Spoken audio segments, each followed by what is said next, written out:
ಸಾವಿನ ಸುದ್ದಿ ಕೇಳಿ ಅಣ್ಣನು ಸಹಿತ ಹೃದಯಾಘಾತದಿಂದ ಮೃತಪಟ್ಟ ಹೃದಯ ವಿದ್ರಾವಕ ಘಟನೆ ಗೋಕಾಕ್ ತಾಲೂಕಿನ ಕಪರಟ್ಟೆ ಗ್ರಾಮದಲ್ಲಿ ಇಂದು ಬೆಳಗ್ಗೆ ನಡೆದಿದೆ. ಬೆಳಗಿನ ನಸುಕಿನ ಜಾವ ಸುಮಾರು 4 ಗಂಟೆಗೆ ಅನಾರೋಗ್ಯದಿಂದ 10ನೇ ತರಗತಿಯಲ್ಲಿ ಓದುತ್ತಿದ್ದ ಸತೀಶ್ ಬಾಗನ್ನವರ ವಯಸ್ಸು 16 ಮೃತಪಟ್ಟವರು. ಈತನ ಆರೋಗ್ಯದಲ್ಲಿ ಏರುಪೇರು ಉಂಟಾಗಿ ಬದುಕುಳಿಯುವುದಿಲ್ಲ ಎಂದು ಇವನ ಅಣ್ಣ ಬಸವರಾಜ್ ಬಾಗನ್ನವರಿಗೆ ತಿಳಿಸಿದಾಗ ಈತನು ಸಹಿತ ಕುಸಿದು ಬಿದ್ದನು. ತಕ್ಷಣವೇ ಇವನನ್ನು ಆಸ್ಪತ್ರೆಗೆ ಕೊಂಡೊಯ್ಯುವ ಸಂದರ್ಭದಲ್ಲಿ ತಮ್ಮ ಸತೀಶ್ ಬಾಗನ್ನವರ ಸಾವಿನ ಸುದ್ದಿ ಬಂದಿತ್ತು. ಸುದ್ದಿ ಕೇಳಿದ ತಕ್ಷಣವೇ ಬಸವರಾಜನು ಸಹಿತ ಹೃದಯಾಘಾತದಿಂದ ಮೃತಪಟ್ಟಿದ್ದಾನೆ.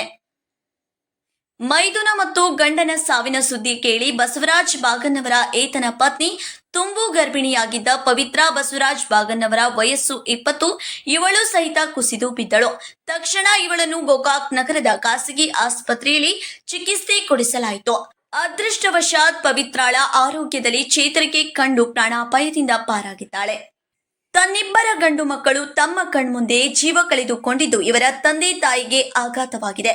ಸತೀಶನು 10ನೇ ತರಗತಿಯಲ್ಲಿ ಓದುತ್ತಿದ್ದನು ಹಾಗೂ ಬಸವರಾಜ್ ಬಾಗನ್ನವರ ಬಟ್ಟೆ ಅಂಗಡಿಯಲ್ಲಿ ಕೆಲಸ ಮಾಡಿ ಜೀವನ ಸಾಗಿಸುತ್ತಿದ್ದನು. ಮನೆಯ ಆಧಾರವಾಗಿದ್ದ ಮಕ್ಕಳನ್ನು ಕಳೆದುಕೊಂಡ ಹಿರಿಯ ಜೀವಗಳಿಗೆ ಬರ ಸಿಡಿಲು ಬಡಿದಂತಾಗಿದೆ.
ಮ್ಯಾಲ ಮೂಲಿಗೆ ಮೂಡಿ